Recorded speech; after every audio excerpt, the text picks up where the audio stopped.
So she just starts saying, I'm an empath.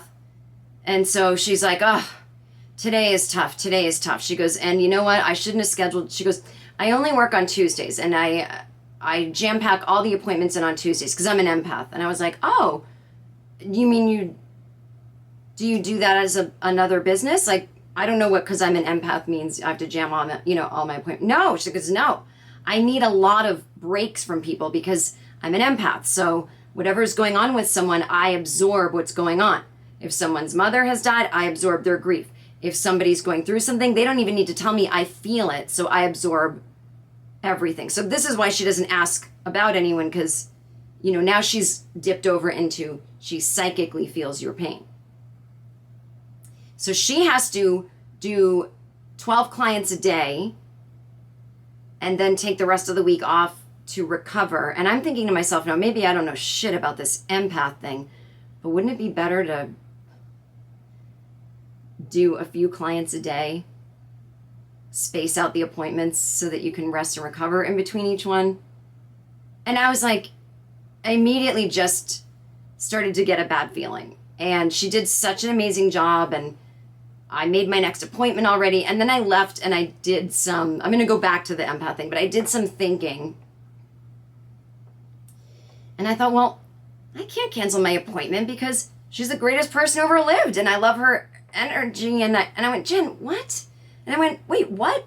What am I doing? That must have been a subconscious thought that I thought the minute I walked into that room. No, I don't want to go to her.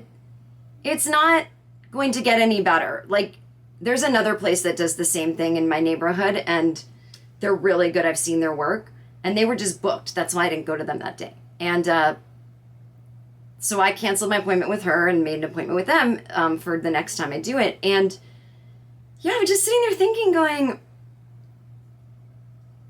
wait, I was really going to just keep going back to her because, oh, well, I went once. Like, it was fascinating to be able to dismantle my mind and go, I ended up not having a great experience being her customer. Not because of the work she did,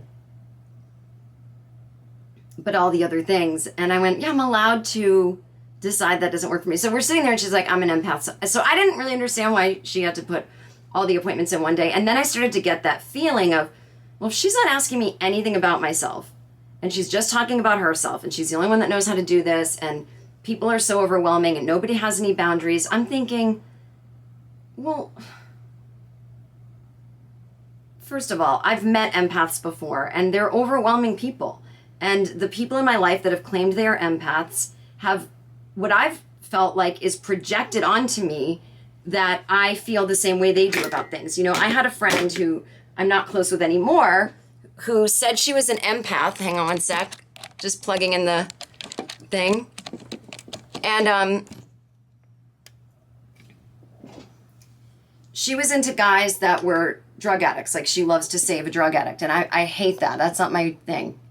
I'm not codependent that way.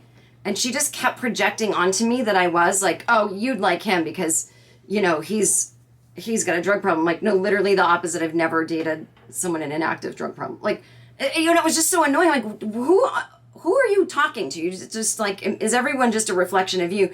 And sometimes they would feel things so deeply. Like, sometimes empaths feel things so deeply that there's no room for you to feel. Like, if your pet dies and the empath takes over, oh, this is so overwhelming for me. It's like, there's no room for you, and then you don't feel any emotions. And it's very complicated. I also think empaths may not have good boundaries. And I think what ends up happening is something that's really just codependency, where you're kind of butting into everyone's business because you're uncomfortable that there's the human condition and you want to fix everyone. And so you butt into everyone's business and then try to fix and help when that's not what they were asking for. People get frustrated at you, then you feel abandoned, and then you are an oversharer and your anxiety is spilling over everywhere. Like, that's usually what everyone I've met who's an empath can act that way. And they always talk about how they're overwhelmed by other people's energies that they're picking up on. And I have to be totally honest, like that's not a thing. I mean, I'm sorry. Here's the thing, like, then something needs to be done. Like, I don't know. But I was like, I really think I think it's a psychological disorder that's a displacement of the self-awareness to know that there's deep trauma, a codependency issue, an oversharing issue, anxiety. And by the way, it could be social anxiety. Like, you know, you can feel, and we all feel energies. I'm not denying that. You walk into a room, you get bad vibes at a party, and you're like, I don't want to be here, you know? Whether it's that everyone there is snobby and talking shit about someone who's not rich, whether there's hard drugs going on and that's not your scene, whatever it is, you can kind of feel things without even having to see it. Or if it's just, you know, even as a comedian, I can walk on stage and I can just know, even though that woman at that table doesn't know that guy at that table, they're in the same mood tonight. The crowd took on a collective unconscious and they're just not in the mood to laugh too hard, or they're in way too good of a mood. Everyone is cracking up at everything. Like, I asked the sound guy to turn up my mic a little. They're dying laughing. Oh, this crowd just wants to laugh. I'm not even earning these laughs. You know, there's subtle energies we all pick up on. And honestly, who wouldn't get overwhelmed by seeing customer after customer, you know? I mean, again, I talk for a living. I get overwhelmed doing 2 shows in one night. When people always say, oh, you're on the road, you're in Texas, are you sightseeing? It's like, I did 2 shows last night where I talked for an hour each.